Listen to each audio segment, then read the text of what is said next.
네, 하나님 말씀 찾겠습니다. 사무엘하 22장 21절로 23절입니다.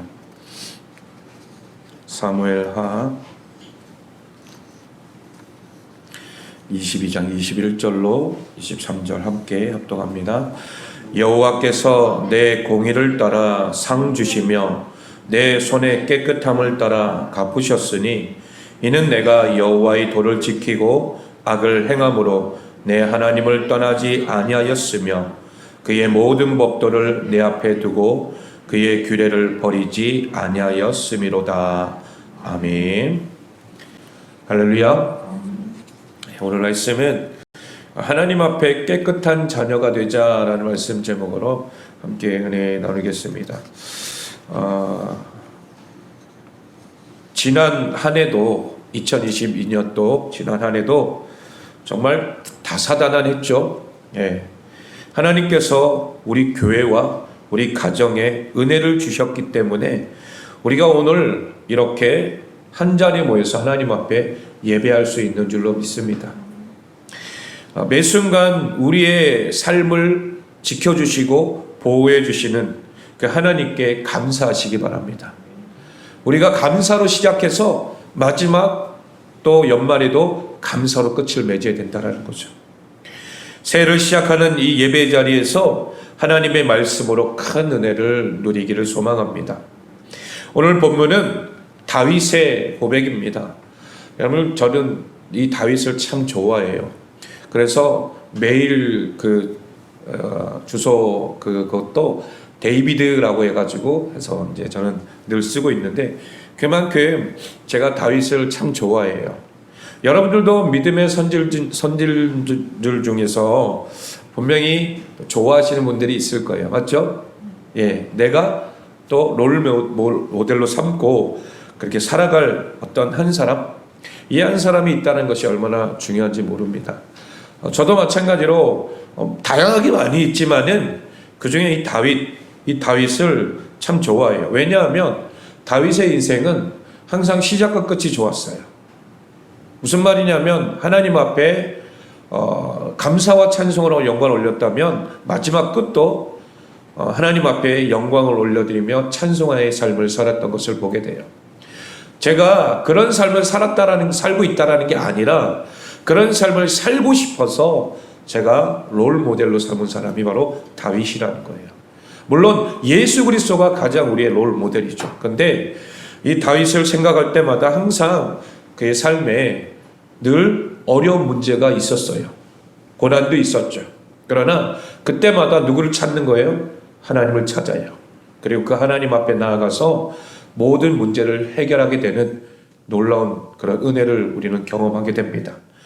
그로 인하여서 마찬가지로 우리의 삶도 또 여러분들의 삶도 하나님 앞에서 그런 삶이 되기를 소망합니다. 내가 바라는 것, 소망하는 것들이 내 육신의 삶의 어떤 모습에서 이게 이루어지기보다는 영적인 것 안에서 우리가 이루어지는 것이 가장 복되다라는 것을 우리는 깨달아야 될 줄로 믿습니다. 오늘 본문의 다윗이 이렇게 하나님이 내 손의 깨끗함을 따라 갚으셨다라고 오늘 본문에 고백하고 있습니다. 다윗이 하나님 앞에 깨끗한 자로 섰을 때에 하나님은 그의 인생에 나타나셨고 또 그를 복된 길로 이끌어 주셨다라는 것을 고백합니다. 우리는 다윗과 같이 하나님 앞에서 깨끗한 자가 되어야 될 줄로 믿습니다. 즉 정결하게 또 성결하게 우리가 주님 앞에 나아가야 된다는 거예요. 하지만 이 세상은 어떻습니까? 악한 세상은 우리를 결코 가만히 내버려 두지 않는다라는 거예요. 호시탐탐 우리 인생을 넘어뜨리려고 하는 거예요. 특히 마귀는 우는 사자와 같이 우리를 삼키려고 계속해서 뭐 하는 거예요? 노리고 있는 거예요. 내가 조금이라도 뭔가 틈이 보인다면 그 틈을 타서 마귀는 우리의 인생 가운데, 우리의 삶 가운데 들어온다라는 거죠.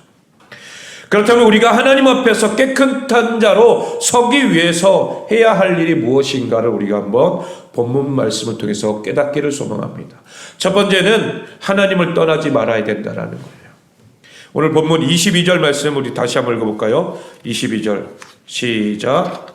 이는 내가 여호와의 도를 지키고 악을 행함으로 내 하나님을 떠나지 아니하였으며. 아멘. 오늘 이 다윗이 내가 여호와의 도를 지키고 악을 행함으로 내 하나님을 떠나지 아니하였다라고 하는 그 고백, 이 고백은 여러분 쉬운 일이 아니에요. 왜냐하면 몸부림을 쳐야 되거든요. 우리가 시편 말씀에도 보면은 시편 1편에 보면 복 있는 사람은 해가지고 뭐라고 하면 악인의 길을 죄의 길에 서지 않고 오만한 자리에 앉지 아니하고 오직 여호와의 길을 따라 순종의 삶을 살아가는 자라고 분명히 말씀하고 있잖아요. 그러니까 다윗이 그런 고백할 수 있었던 것은 내가 그런 삶을 살려고 몸부림친다라는 거예요. 여러분 악한 것들이 얼마나 우리를 넘어뜨리려고 해요. 죄의 습성 우리 안에 여전히 남아있잖아요. 그렇기 때문에 마귀는 그걸 살짝 건드려주기만 하면 된다는 거예요. 내가 원하는 것, 여러분 올 한해도 내가 원하는 것이 분명히 있을 거예요. 그런데 그 원하는 것을 하나님의 뜻 안에서 이루기보다는 내 인간된 생각이나 육체의 어떤 정력을 위해서 이루고자 하는 그런 모습들이 있다면 그것부터 우리는 버려야 될 줄로 믿습니다. 왜냐하면 마귀는 그걸 잘 알아요. 잘 알기 때문에 그걸 뒤흔들어 버리는 거예요. 조금만 딱 건드려 버리면 우린 거기에 확 넘어가 버린다는 거죠. 그렇기 때문에 이 다윗이 고백했던 것처럼 내가 여호와의 지키겠다, 악에서 떠나겠다, 그리고 하나님을 떠나지 않겠다, 이런 고백들이 우리의 삶에도 있기를 소망합니다. 여러분 누가복음 15장에 보면은 거기에 아버지의 품을 떠난 둘째 아들이 나오지 않습니까? 그 둘째 아들을 떠올려 보면은 둘째 아들의 인생에 재앙이 밀려온 때가 언제예요? 아버지의 유산을 받고 돈을 다 탕진하고 쥐업 열매를 구걸해 했던 그 순간입니까? 아니에요. 둘째 아들이 아버지의 품 안을 떠나는 순간부터 결핍과 재앙이 시작되었다는 거예요. 여러분 이렇게 하나님의 사람들은 하나님을 떠나는 순간부터 재앙이 된다는 거예요. 내가 많은 것들을 가지고 소유하고 있다 할지라도 그것은 잠시 잠깐 이 땅에 있다 없어질 것들이라는 거예요. 둘째 아들도 자기는 많은 것들을 받아가지고 거기서 열심히 일하고 또 성공을 해서 금이안양하겠다라고 하는 그런 아주 큰 포부가 있었겠죠. 물론 성경에는 나와 있지는 않지만 그런 마음으로 갔을 거란 말이에요. 여러분 가자마자 난 탕진할 거야 이러면서 가는 사람 있어요? 아니라는 거예요. 왜? 부모님이 물려주신 그 돈은 귀한 것이기 때문이라는 거죠.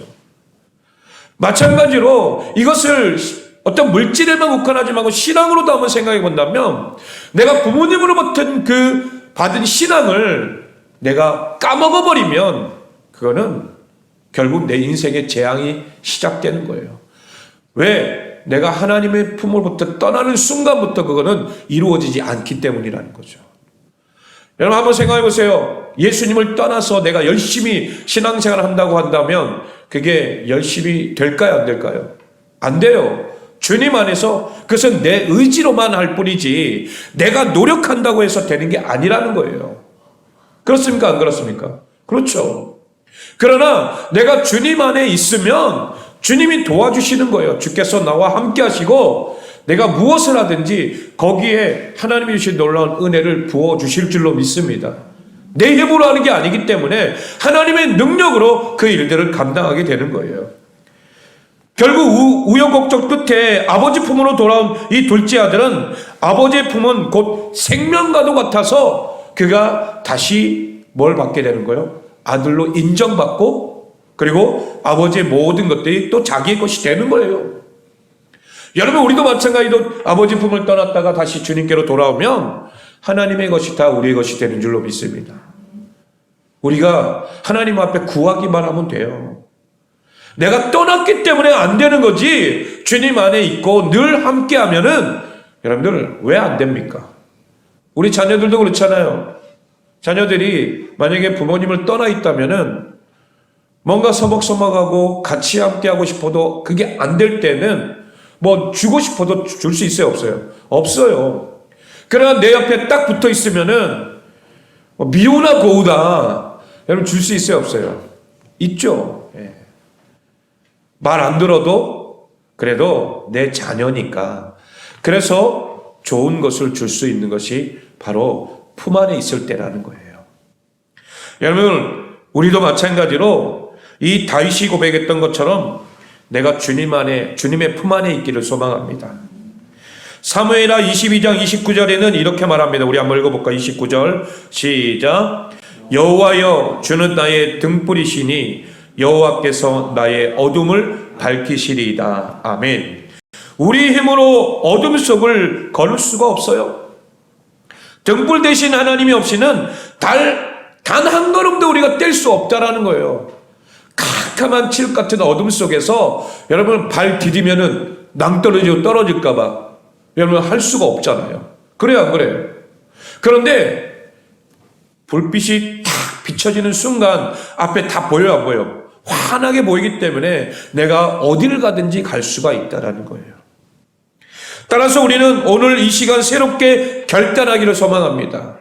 물론 우리가 송구 영신 예배 끝나고 새롭게 하나님 앞에 결단하며 기도하며 나가기도 했지만, 그러나 이 시간에 다시 한번 하자라는 거예요. 하나님으로부터 절대 떠나지 않겠습니다. 내가 주님의 품으로부터 절대 떠나지 않겠습니다. 우리 한번 고백할까요? 주님의 품으로부터 절대 떠나지 않겠습니다. 아멘. 우리가 주님의 품을 떠나서는 안 될 줄로 믿습니다. 나의 소망 되시는 하나님만 의지하며 살겠습니다. 이러한 고백이 있기를 소망합니다. 이러한 거룩한 결단이 2023년은 물론이거니와 천국 가는 그날까지 우리의 가정, 우리의 교회를 하나님이 지켜주시고 보호해주시고 인도해 주실 줄로 믿습니다. 두 번째는 하나님의 말씀을 우선순위에 두고 지켜 행해야 한다는 거예요. 여러분, 내가 하나님을 떠나지 않으면 먼저 또 뭘 하냐면 하나님의 말씀이 내 삶의 우선순위가 되어야 된다는 거죠. 우리 23절 말씀 본문 다 같이 읽겠습니다. 시작. 그의 모든 법도를 내 앞에 두고 그의 규례를 버리지 아니하였음이로다. 아멘. 이 말은 무슨 말이에요? 내 앞에 말씀의 법들을 두고 그리고 그 규례를 버리지 않았다는 것은 항상 말씀대로 살아가려고 몸부림쳤다라는 것을 말하는 거예요. 즉 삶의 우선순위가 바로 말씀이라는 거예요. 말씀. 여러분들도 말씀이 우선순위가 되기를 소망합니다. 하루를 시작할 때에 큐티로가 말씀을 시작하잖아요. 그리고 내 삶을 주관하시고 이끌어 주시는 하나님 앞에 나를 맡겨드립니다. 그렇게 우리가 나아갈 때에 하나님께서 나중에 우리가 성실히 이 말씀을 지켜 행했을 때에 잘했다 칭찬받는 하나님의 사람들이 될 줄로 믿습니다. 다윗은 한 나라의 왕으로서 절대 권력을 가지고 있는 사람이에요. 충분히 자신의 판단과 결정을 인생 앞에 내세울 수 있는 그런 위치에 있었다라는 거예요. 하지만 다윗은 언제나 하나님이 주신 계명을 먼저 앞세웠다라는 거예요. 자신의 판단과 어떤 지식으로서 사람들 앞에 말하고 또 그 모든 계획들을 할 수도 있었지만, 그러나 다윗은 어떻게 해요? 모든 것에 하나님께 맡겨드리는 거예요. 하나님 말씀에. 그래서 다윗이 뭐라고 합니까? 하나님, 내가 이 전쟁에 올라갈까요? 올라가지 말까요? 왕이 되어서도 그는 항상 어떤 전쟁을 나아갈 때도 하나님 앞에 먼저 묻는 거예요. 이 자세가 얼마나 중요한 자세입니까? 여러분, 우리도 하루를 시작할 때 하나님, 내가 오늘 이 하루를 시작합니다. 주의 말씀으로 시작할 때에 하나님이 말씀하여 주옵소서. 내가 누구를 만날까요? 그러지 말까요? 모든 것에 먼저 뭐 하라는 거예요? 물으라는 거예요. 하나님의 말씀 앞에 서 있으라는 거죠. 매 순간 하나님의 말씀으로 살기 위해 몸부림치라는 것입니다. 이러한 삶을 살 수 있었던 것은 다윗이 하나님 말씀에 얼마나 큰 능력이 있는지를 알았기 때문이라는 거예요. 여러분, 우리는 경험했어요? 안 경험했어요? 경험했죠? 하나님의 말씀에 능력이 있는 줄로 믿습니다. 아멘. 그 말씀을 내 삶에 능력이 있음을 경험했다면 마찬가지로 우리가 다윗과 같이 하나님 앞에 묻고 나아갈 수 있는 우리 모두가 되기를 소망합니다. 그래서 시편 19편 7절로 8절에 다윗은 이렇게 고백합니다. 우리 다 같이 시작. 여호와의 율법은 완전하여 영혼을 소생시키며 여호와의 증거는 확실하여 우둔한 자를 지혜롭게 하며 여호와의 교훈은 정직하여 마음을 기쁘게 하고 여호와의 계명은 순결하여 눈을 밝게 하시도다. 아멘. 자, 여기 여호와의 율법, 여호와의 증거, 여호와의 교훈, 여호와의 계명 다 뭐예요? 하나님의 말씀인 줄로 믿습니다. 여러분, 이 말씀들이 우리를 영원한 은혜 가운데 소성시키고 또 웃은 자를 지혜롭게 하고 또 우리의 마음을 기쁘게 하고 또 우리의 눈을 밝게 하시는 하나님의 놀라운 능력과 은혜가 있는 줄로 믿습니다. 이제 우리는 우리의 생각을 앞세웠던 삶을 정리해야 될 줄로 믿습니다. 어떠한 형편 속에서도 하나님 말씀을 우선순위에 두고 지켜 행하는 삶을 살기를 소망합니다.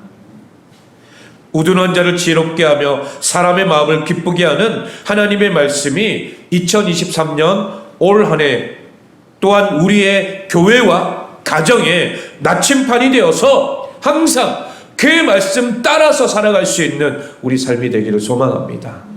그래서 여러분들 삶에 오늘 하나님이 주신 이 말씀처럼 또한 21절 말씀에 여호와께서 내 공의를 따라 상 주시며 내 손의 깨끗함을 따라 갚으셨으니 하나님이 우리의 가정에 우리의 교회에 상 주시고 갚으시는 하나님의 놀라운 은혜가 충만하게 임하게 될 줄로 믿습니다. 하나님 앞에 깨끗한 자녀로 살아가기를 소망합니다. 그런 우리 모두가 되시길 예수 그리스도의 이름으로 축원합니다.